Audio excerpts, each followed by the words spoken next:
মেয়েরা বিয়ের পরে কিন্তু একটা সংসারের মানে বোঝে। সংসার মানে কিন্তু সুখ, সংসার মানে কিন্তু একটা নারীর পরিপূর্ণতা। একটা নারী তখনই কিন্তু পরিপূর্ণ হয় যখন সে সংসারে আসে, তার আগে কিন্তু কখনোই আমরা নারীরা পরিপূর্ণ হতে পারি না। আর সংসার মানে কিন্তু প্রচুর দায়িত্ব আর সুখ দুঃখে ভরা একটি জীবন। সংসারে হিসেব করে চলা একজন স্ত্রীর কর্তব্য।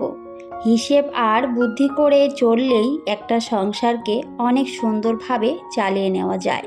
যতই সেই সংসারের আয় কম হোক না কেন, অবশ্যই বুদ্ধি করে চললে খুব সুন্দরভাবে আমরা একটা সংসারকে চালিয়ে নিতে পারবো। আর তার সাথে অবশ্যই টাকাও বাঁচাতে পারবো। আমি কিভাবে মধ্যবিত্ত পরিবারের একজন সাধারণ গৃহবধূ হয়েও সব সময় টাকা জমিয়ে রাখি, সবটাই আজকের ভিডিওতে শেয়ার করব। আশা করছি ভিডিওটি সবার কাছে অনেক বেশি ভালো লাগবে আর অবশ্যই উপকারে আসবে। তো পুরো ভিডিও দেখার অনুরোধ রইল। হ্যালো এভরিওয়ান, আসসালামু আলাইকুম। কেমন আছেন সবাই? আই হোপ সবাই খুব ভালো আছেন আর সুস্থ আছেন। আমরাও আলহামদুলিল্লাহ খুব ভালো আছি। আমার নতুন একটি ভিডিওতে সবাইকে ওয়েলকাম করছি। প্রতিদিনের মতো আজকেও সকাল থেকে ভিডিওটি শুরু করেছি। ঘর আমরা যতই পরিষ্কার পরিপাটি করে রাখার চেষ্টা করি না কেন, তাও কিন্তু আবার নোংরা হয়েই যায়। যতই চেষ্টা করি সমস্ত কিছু সুন্দর করে গুছিয়ে রাখবো, তাও কিন্তু প্রত্যেকটা দিনই আবার সেই একই রুটিনে যেন ফিরে আসি। প্রতিদিন দেখবেন, হয়তো ভাববেন যে আজকে হয়তো পরিষ্কার রয়েছে সব কিছু, কিন্তু যখনই জিনিসগুলোতে হাত দেবেন তখনই কিন্তু বোঝা যায় যে আসলে কতটা পরিমাণে নোংরা হয়েছে। তো ধুলো বালি, তার সাথে মাকড়সার জাল, মানে সমস্ত কিছুই একটা ঘরকে পুরো এলোমেলো করে দেয়। তো আমার ঘরে কিন্তু প্রচুর পরিমাণে ঝুল পড়েছিল, তো সেগুলো আমি সুন্দর করে পরিষ্কার করে নিচ্ছিলাম। যেহেতু খুব একটা বেশি এখন ক্লিনিংয়ের কাজগুলো করতে পারি না, তো সেজন্য চেষ্টা করছি আজকে সেই কাজগুলো করে নেওয়ার। ঘর যতই সুন্দর হোক, সেটাতে যদি নোংরা পড়ে দেখতে অনেক বেশি খারাপ লাগে। তো সেজন্য আমি সব সময় চেষ্টা করি সুন্দর করে একটু পরিষ্কার করে রাখতে। তবে হয়তো এখন সময়ের অভাবে খুব একটা করতে পারি না। তো যাই হোক, আজকে কিন্তু আমি সেই কাজটাই করে নিচ্ছিলাম। প্রচুর পরিমাণে কিন্তু মাকড়সার জাল হয়েছিল সব জায়গায়, তো আমি কিন্তু সুন্দর করে ক্লিনিং করে নিচ্ছিলাম। একটা সংসারে অনেক কাজ থাকে, তো সব কিছু হয়তো ভিডিওতে শেয়ার করা হয় না। অফ ক্যামেরাতেও আমি অনেক কিছুই কাজ করে নিই, তবে যতটুকু সম্ভব হয় অন ক্যামেরায় করার, তো সেগুলোই শুধু করি আর সেগুলোই কিন্তু আপনাদের সাথে শেয়ার করি। তো যাই হোক, তারপরে কিন্তু এদিকে আমি বেডরুমটাকেও সুন্দর করে গুছিয়ে নিচ্ছিলাম। সকালবেলা উঠে যদি বেডরুমটাকে সবার আগে গুছিয়ে নেওয়া যায়, তাহলে কিন্তু সেটাকে দেখতে অনেক বেশি ভালো লাগে আর মনে হয় যে অনেকগুলো কাজ আমি গুছিয়ে নিয়েছি। তো আজকে কিন্তু আমি এই কাজটা পরে করেছিলাম, কারণ সবার আগে আজকে করেছি আমার ঘরের মাকড়সার জালগুলো পরিষ্কার, আর তারপরে কিন্তু আমি বিছানাটাকেও সুন্দর করে গুছিয়ে নিয়েছি। তো অনেকেই আমার এই বিছানা চাদরটা পছন্দ করে আর কমেন্টে বলে, আমার তো বেশ ভালো লাগে। আসলে এই চাদরটা আমারও অনেক বেশি পছন্দের। আমি আমার সংসারের প্রত্যেকটা জিনিসে কিন্তু অনেকটা ভালোবাসা দিয়েই গড়েছি। আমার সংসারে আগে খুবই সামান্য জিনিস ছিল, তো বিয়ের পর যখন আমি সংসারে এসেছিলাম, সত্যি বলতে আমার সংসারে সেরকম কিছুই ছিল না। তো আমি কিন্তু একটা একটা করে জিনিস গড়েছি অনেকটা ভালোবাসা দিয়ে। আমার হাজব্যান্ড আমি সব সময় দুজনে মিলে চেষ্টা করি আমার সংসারের জিনিসগুলো কেনার। তো হয়তো আগে কিছুই ছিল না, তো আমার আগের থেকে যারা ভিডিওগুলো দেখে তারা হয়তো অনেকেই জানে। তো অনেকটা পরিশ্রম, বুদ্ধি আর কষ্ট করে কিন্তু একটা একটা করে জিনিস আমি আমার সংসারের গড়েছি। আসলে মানুষ চাইলে কিনা করতে পারে, তবে সেটার জন্য অবশ্যই পরিশ্রম করতে হবে। পরিশ্রম করলে দেখবেন অবশ্যই সেখানে আপনি একটা সময় সাকসেস হবেনই। আসলে পরিশ্রম না করলে জীবনে কিছুই করা যায় না, সবটাই কিন্তু আপনার পরিশ্রমের উপর নির্ভর করে। পৃথিবীর হয়তো সব কিছুই বৃথা চলে যায়, কিন্তু পরিশ্রম কখনই কিন্তু বৃথা যায় না। তো আমি যেটা মনে করি তো সেটাই বললাম। তো অনেকটা পরিশ্রম করে কষ্ট করে আমি কিন্তু বুদ্ধি করে আমি আমার সংসার চালাই, আর সেখান থেকে সব সময় চেষ্টা করি অল্প অল্প করে টাকা জমিয়ে রাখার, টাকা বাঁচিয়ে রাখার, আর সেই জমানো টাকাগুলো দিয়েই কিন্তু আমি আমার সংসারের প্রয়োজনীয় জিনিসগুলো কিনে থাকি। আজকে আমার সংসারে যতটুকু জিনিস রয়েছে সেগুলো কিন্তু এভাবে আমার একটা একটা করেই গড়া। একবারে কিন্তু আমি সমস্ত কিছু কিছুই পেয়ে যাইনি। বুদ্ধি করে একটা একটা করে কিন্তু আমি জিনিস গড়েছি। আবার কোনো সময় কিন্তু জিনিস কিনে এনে প্রত্যেক মাসে মাসে সেই টাকাটা শোধ করেছি। আমার যে সোফাগুলো রয়েছে সেগুলো কিন্তু আমি সেভাবেই কিনেছিলাম, কিনে এনেছি আর তারপরে কিন্তু আস্তে আস্তে করে প্রত্যেক মাসে মাসে আমি টাকাগুলো শোধ করেছিলাম। আসলে আমার হাজবেন্ডের বন্ধুর দোকান থেকে কিন্তু আমাদের সমস্ত জিনিসই কেনা হয়, তো ওখানে কিন্তু আমরা কিছুটা টাকা দিই আর কিছুটা বাকি রেখে জিনিসগুলো কিনি। আর যখন আমাদের টাকা হয় আস্তে আস্তে করে জমিয়ে জমিয়ে সেই টাকাগুলো কিন্তু আমরা পরিশোধ করি। এভাবে কিন্তু আমি আমার সংসারে জিনিসগুলো গড়েছি। মধ্যবিত্ত পরিবারে চাইলে একবারে সব কিছু আমরা পেয়ে যাই না, অনেকটা ধৈর্য, পরিশ্রম আর কষ্ট করতে হয়, তারপরে কিন্তু সমস্ত কিছুই হয়।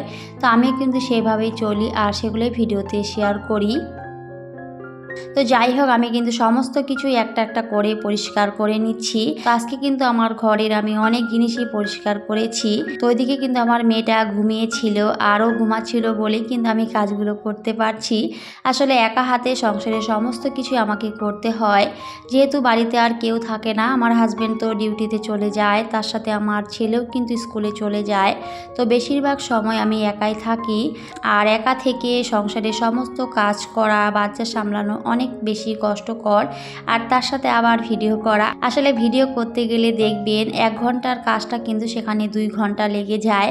তো এরকমই কিন্তু হয়। তবে যাই হোক, আমি কিন্তু ভালোবেসে সমস্ত কিছু করি, আমার বেশ ভালোই লাগে। অনেকটা বলতে পারেন যে অভ্যাস হয়ে গেছে। আসলে একটা জিনিস যখন অভ্যাস হয়ে যায় তখন কিন্তু সেটাকে সহজে আমরা কেউ ছাড়তে পারি না। ভিডিও করাটাও কেমন যেন একটা অভ্যাস হয়ে গেছে। যেই কাজই করি না কেন মনে হয় যে যদি ভিডিও করতে পারতাম হয়তো ভালো হতো, এরকমই কিন্তু এখন মনে হয়। তো আমার মেয়েটা ঘুমিয়েছিল আর সেই ফাঁকে কিন্তু আমি খুবই অল্প সময় নিয়ে আমি আমার সংসারের কাজগুলো করে নিচ্ছি।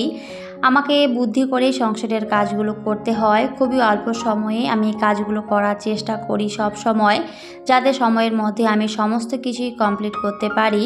আসলে আমার মতে জীবনে সময়ের মূল্যটা আমাদেরকে সবার আগে বুঝতে হবে। যারা সময়ের মূল্য বুঝতে শিখবে তারাই জীবনে দেখবেন খুব তাড়াতাড়ি সফল হতে পারে।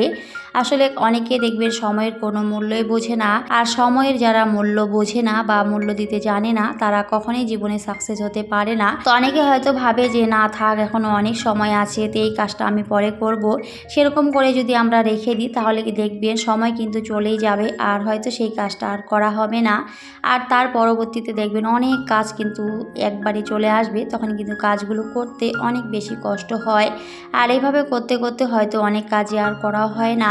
তো অবশ্যই আমাদের সময়ের গুরুত্ব দিতে হবে, মূল্য দিতে হবে, বুঝতে হবে, আর সেই অনুযায়ী কিন্তু আমাদের কাজগুলো করতে হবে।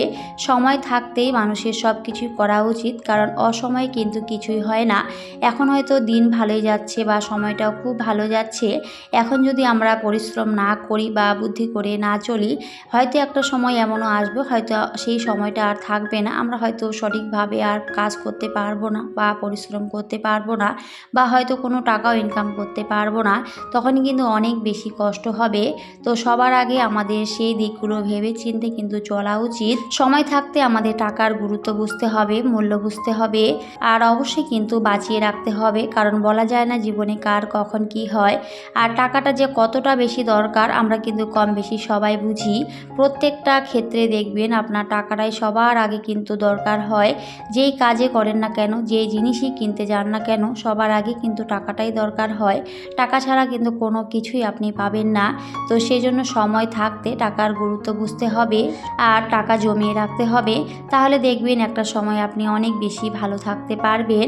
ওই যে বললাম, মানুষের জীবন কিন্তু সব সময় সমান যায় না, কখন যে কার জীবনে কি হয় সেটা কিন্তু আমরা কেউ বলতে পারি না। তো অবশ্যই সেই দিকগুলো ভেবে চিন্তে আমাদের চলতে হবে। আর সন্তানের ভবিষ্যতের জন্য কিন্তু আমাদের টাকা জমিয়ে রাখতে হবে, কারণ এখন হয়তো আমার সন্তান অনেক ছোট আছে, খুব একটা বেশি খরচ কিন্তু হয় না, কিন্তু দিন দিন ও বড় হচ্ছে, আর সেজন্য কিন্তু দিন দিন দেখবেন চাহিদাগুলো কিন্তু বেড়ে যাবে, আর সংসারের খরচটাও কিন্তু বেড়ে যাবে, আর বাচ্চার চাহিদাও কিন্তু বেড়ে যাবে। তো সেই দিকগুলো ভেবে কিন্তু অবশ্যই আমাকে এখন থেকে টাকা বাঁচিয়ে রাখতে হবে বা জমিয়ে রাখতে হবে। নিজের জন্য না হলেও সন্তানের জন্য অবশ্যই আমাদের রাখা উচিত, কারণ তাদের দায়িত্ব কিন্তু আমাদের আমাদেরই, সেটা কিন্তু আর কেউ নেবে না। সন্তানকে ভালো রাখার দায়িত্বটা আমাদের প্রত্যেকটা বাবা মারই, তো সেই দিকগুলো ভেবেচিন্তে আমাদের চলা উচিত। আমি সেভাবেই চলি আর সেগুলি কিন্তু ভিডিওতে শেয়ার করি, এর বাইরে হয়তো কিছুই দেখাই না। সবসময় চেষ্টা করি কিভাবে আমার সংসারটিকে আমি ভালোভাবে চালিয়ে নিতে পারবো, সংসারের খরচ থেকে টাকা বাঁচিয়ে নিতে পারবো, তো সেগুলি কিন্তু আমি সবসময় চেষ্টা করি আর ভিডিওতে শেয়ারও করি। আর আপনারা সবাই ভালোবেসে আমার ভিডিওগুলো দেখেন আর অনেক সুন্দর সুন্দর করে কমেন্ট করেন, তো সবাইকে অনেক অনেক ধন্যবাদ আর ভালোবাসা। এভাবেই সুন্দর সুন্দর করে কমেন্ট করবেন আর আমাকে উৎসাহিত করবেন নতুন নতুন কন্টেন্ট তৈরি করতে। তো যাই হোক, এদিকে অনেক কথা বলেছি আর কথার ফাঁকে আমি কিন্তু আমার সংসারের কাজগুলো করে নিচ্ছিলাম। তো এদিকে অনেক কাজই করেছিলাম আর তারপরে কিন্তু আমি কাপড়গুলোকেও সুন্দর করে গুছিয়ে নিয়েছি। আসলে আগের দিনে যে কাপড়গুলো কেচে দিয়েছিলাম তো কিছুটা শুকিয়েছিল আর কিছুটা কিন্তু শুকায়নি, তো সেগুলো শুকিয়ে গেছে। আসলে এখন কিন্তু হঠাৎ করে বৃষ্টি আসে, আবার হঠাৎ করে রোদ হয়, তো কখন যে বৃষ্টি আসে সেটা কিন্তু বলা যায় না, আবার কখন যে রোদ হয় সেটাও বলা যায় না। তো এরকম করেই কিন্তু এখন চলছে। তো কাপড়গুলো শুকিয়ে গিয়েছিল, তো সেগুলো আমি নিয়ে এসেছিলাম আর তারপরে সুন্দর করে গুছিয়ে নিয়েছি। কাপড় কাচার কাজটা তো এখন আমাকে প্রত্যেকটা দিনই করতেই হয়, কারণ ছোট বাচ্চা থাকলে দেখবেন প্রচুর পরিমাণে কিন্তু কাপড় বের হয়। তো এই কাজটা আমি প্রত্যেকটা দিনই হয়তো করে থাকি, তো সেই কাজটাই কিন্তু আমি করে নিয়েছি। তো কাপড়গুলো সুন্দর করে গুছিয়ে নিয়েছিলাম আর এদিকে কাজ করতে করতে তারপরে কিন্তু আমার মেয়েটাও ঘুম থেকে উঠে গেছিল, কারণ ও কিন্তু ঘুমিয়েছিল আর তারপরেই উঠে গেছে। তো ওকে একটু কোলে নিয়েছিলাম আর সেটা একটুখানি শেয়ার করেছি। আর যখন আমার মেয়েটা উঠে যায় তো তখন কিন্তু আমি ওকে কোলে নিয়ে একটু আদর করে তারপরে আবার হয়তো দোলনার মধ্যে শুইয়ে দিয়ে আবার বাকি কাজগুলো করি, কারণ যেহেতু একা হাতে করতে হয়, কিছু তো করার থাকে না, বেশিক্ষণ কোলে নিয়ে হয়তো থাকতেও পারি না। তো এভাবে কিন্তু চলছে আমার জীবন। তো সবাই আমার মেয়ের জন্য, আমার ছেলের জন্য অনেক অনেক দোয়া করবেন, যেন বড় হয়ে মানুষের মতো মানুষ হতে পারে। তো সবাই অবশ্যই আমাদের সবার জন্য দোয়া করবেন। আমিও ইনশাল্লাহ সবার জন্য অনেক অনেক দোয়া করি, সবাই যেন অনেক ভালো থাকে, সুস্থ থাকে, সবাই সবার লক্ষ্যে পৌঁছাতে পারে। সবার জন্য আমার মন থেকে অনেক অনেক দোয়া আর ভালোবাসা। একটা সংসার কিন্তু একবারেই পরিপূর্ণ হয় না, তো সেটা কিন্তু আস্তে আস্তে পরিপূর্ণতা আসে, কারণ একবারে চাইলেও কিন্তু আমরা সব কিছু করতে পারি না। বুদ্ধি করে চললে একটা সংসারে অবশ্যই কিন্তু ভালো থাকা যায় বা অনেক কিছু কিন্তু করা যায়। তো আমিও সবসময় চেষ্টা করি আমার সংসার খরচের টাকা থেকে সব সময় বাঁচিয়ে রাখতে। আমি কিন্তু সাপ্তাহিক বাজার করি, আর সাপ্তাহিক বাজার করলে আমার কিন্তু সেখানে প্রত্যেক সপ্তাহে 120 থেকে 30 টাকার মতো কিন্তু জমে। সেই টাকাটা কিন্তু আমি বেশিরভাগ জমিয়ে রাখি, আর তার সাথে হাজবেন্ড আমাকে যে হাত খরচের টাকা দেয় তো সেখান থেকেও আমি জমিয়ে রাখি। আর তার সাথে যে মুদিখানা বাজার রয়েছে সেগুলো কিন্তু মাসিক করে থাকি, আর মাসিক বাজার করলে আমি কিন্তু হোলসেলার দোকান থেকে জিনিসগুলো কিনি, সেখানে কিন্তু আমার অনেক টাকা সেভ হয়। তো এভাবে কিন্তু আমি সব সময় টাকা জমিয়ে রাখি, আর সেই জমানো টাকাগুলো দিয়েই কিন্তু আমি পরবর্তীতে আমি আমার সংসারের প্রয়োজনীয় জিনিসগুলো কিনি বা আমার যে নিজের ছোট ছোট শখ আহ্লাদগুলো রয়েছে সেগুলো পূরণ করি। তো এভাবে কিন্তু আমি চলি। আমার মতে প্রত্যেকটা গৃহিণীর এভাবে কিন্তু টাকা জমিয়ে রাখা উচিত। তো আজকে আমি পয়া মাছের চচ্চড়ি করেছিলাম, আর তার সাথে কিন্তু লাউ ডাল করেছি, আর কিছুটা ভাজা মাছ রেখে দিয়েছিলাম, আর আগের দিনের একটা ভাজা মাছ ছিল, তো সেটা আমার ছেলের জন্য নিয়েছি। তো এটাই হলো আমার দুপুরের রান্না। তো খুবই সাধারণ আমার রান্না, তো সেটা একটুখানি শেয়ার করেছিলাম। খাওয়া দাওয়া শেষে সন্ধ্যাবেলা আমার হাজবেন্ড কিছু মোমো নিয়ে এসেছিল, তো ওখানে কিন্তু ভেজ মোমো ছিল, তো সেটা একটুখানি শেয়ার করেছি। তারপরে কিন্তু সেটা আমরা খেয়ে নিয়েছিলাম। তো এই ছিল আজকের ভিডিও। তো ভিডিওটি কেমন লেগেছে সবাই অবশ্যই কমেন্ট করে জানাবেন। সবাই খুব ভালো থাকবেন, সুস্থ থাকবেন। সবাইকে টাটা, আল্লাহ হাফেজ।